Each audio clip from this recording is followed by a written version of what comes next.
Sa ating naunang vlog, after nating bisitahin at explore ang pinakamagandang beach sa buong mundo, ang Boracay. At kinabukasan ng gabi, dumiretso ulit tayo sa airport, sa NAIA Terminal 2. Para pumunta sa the Queen City of South, ang Cebu.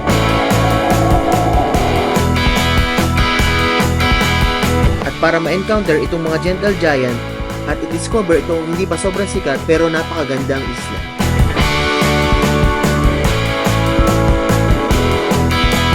Touchdown Cebu.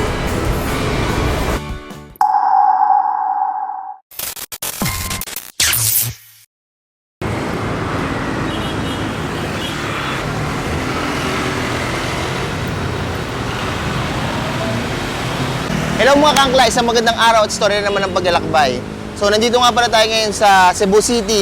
At sa vlog na ito, samahan nyo akong explore ang kagandahan naman ng Cebu Province. At dito rin natin ma-encounter itong mga little giant na tinatawag nila. At pupuntahan rin natin itong isang magandang isla. Tara, samahan nyo ako sa aking paglalakbay. And good morning, time check, it's 3 AM. So, punta tayo ngayon ng Oslob. Kailangan daw maaga tayo doon para abutan natin yung mga whale shark. From Cebu City, babiyahe tayo papuntang Cebu Province na tinatayang 3 hours and 30 minutes.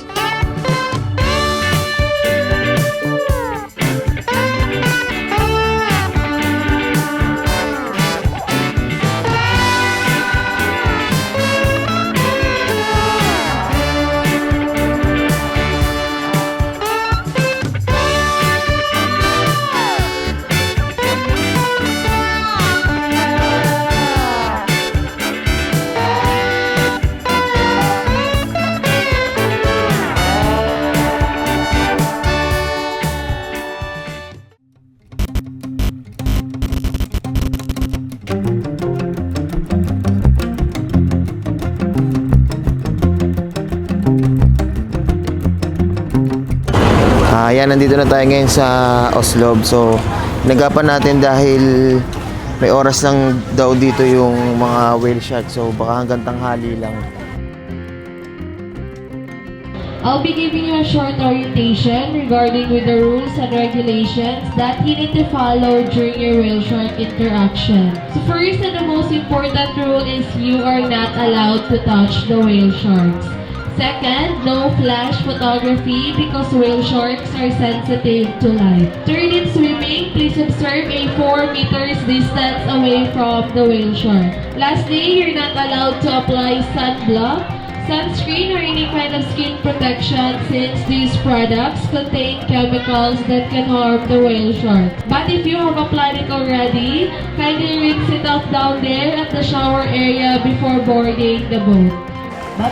Ayan, hello mga kangkla. So kung makikita natin, matatanaw na natin itong whale shark viewing. So, alam nyo ba na ang whale shark ay nag-i-expand lang ng 60 days sa isang lugar?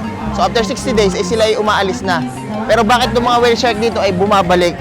So ang pinaka-reason ay pinapakain pala sila ng mga mangingisda at nasanay sila, kaya lagi silang bumabalik dito sa Oslob.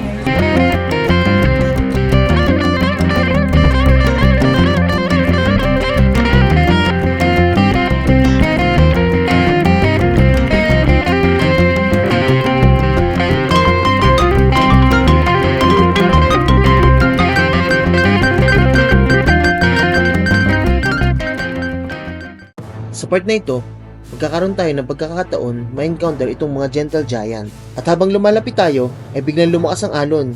Mukhang mahihirapan akong makakuha ng magandang anggulo.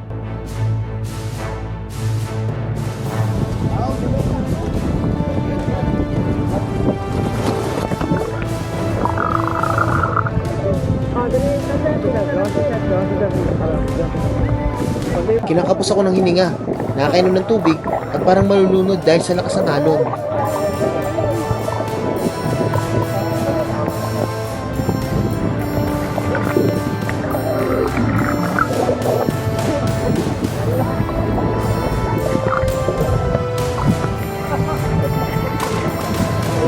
Hindi tayo makatsyempo ng magandang kuha, pero subok ulit.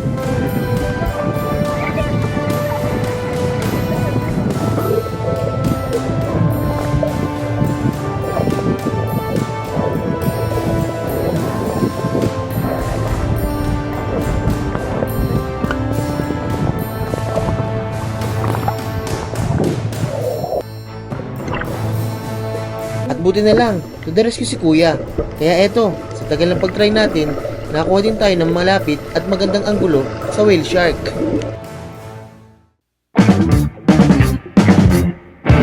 Di pa tapos ang ating paglalakbay.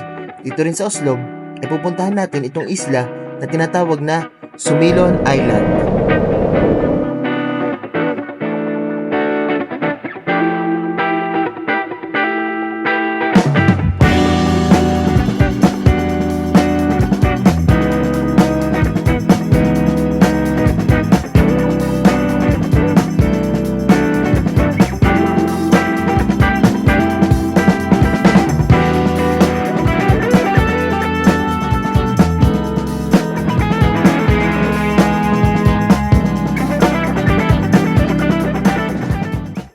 So ayan, hello mga kaangkla. So ang ating next stop ay sa Sumilon Island.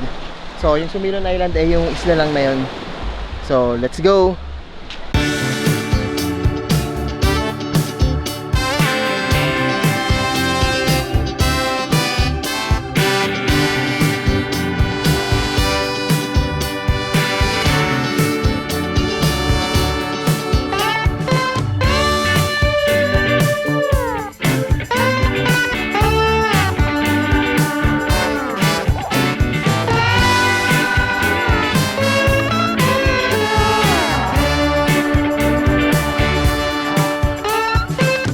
Welcome to Sumilon Island! Ang Sumilon Island ay isang maliit na isla sa Oslob. So meron siyang puting buhangin, malinaw na tubig at dinarayan na rin siya ng maraming turista. Ano ang pwede nyo gawin dito? So unang-una nyo pwede gawin dito ay maligo sa beach, kumuha ng Instagrammable na picture, mag-relax at mag-snorkeling. Ang problema lang dito ay wala kayong paglalapagan ng inyong mga gamit. So ilalapag nyo lang to dito sa beach area. So ilalagay nyo yung mga bag nyo dito sa tabi. Bahala na kayo kung saan nyo gustong ilagay. Yun lang yung hindi maganda dito. Wala pang area kasi hindi pa siya fully developed. So ito ang Sumilon Island. At ang susunod nating destinasyon ay may estimated time na 2 oras sa biyahe galing sa Sumilon Port.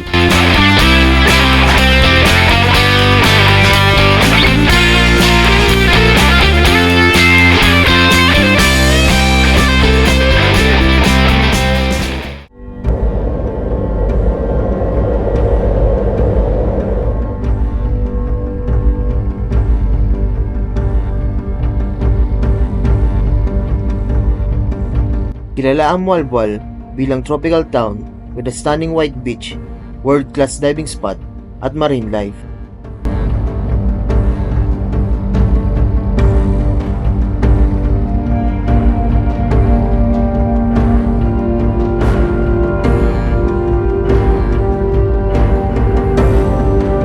Ang isa sa natural phenomenon na nangyayari dito ay ang paglangoy ng milyong-milyong sardinas with synchronized formation.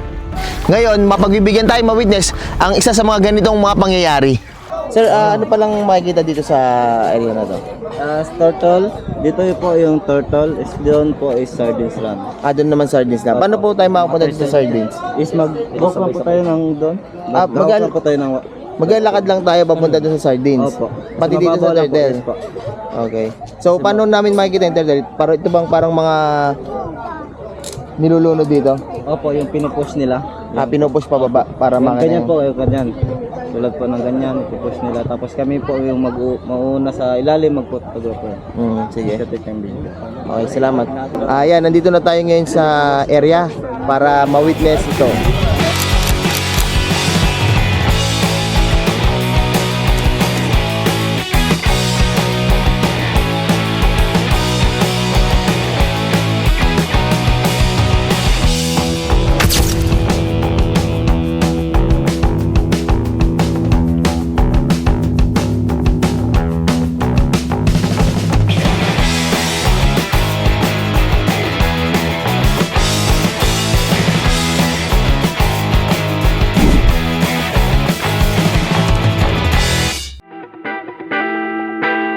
susunod natin pupuntahan ay babiyahe tayo na 1 oras mula Mualbual para puntahan itong sikat na Miraculous Church, ang Simala Shrine.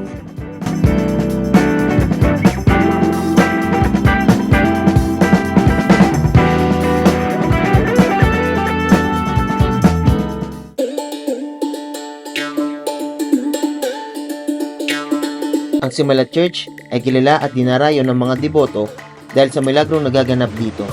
Maraming patunay na ang kanilang panalangin ay natupad.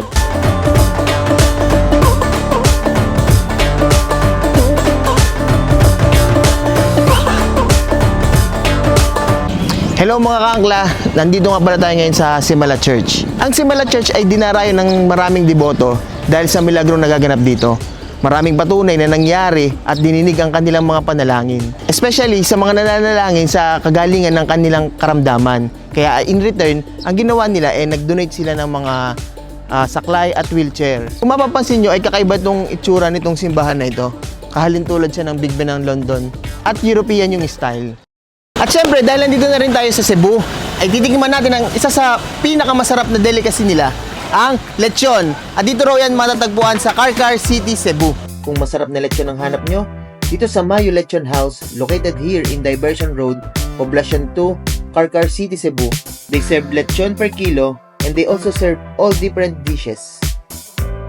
So finally, nandito na yung ating lechon. Tara, tikman natin.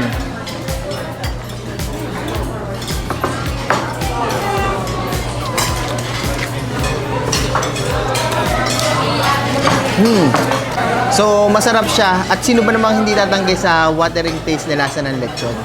So, let's eat na!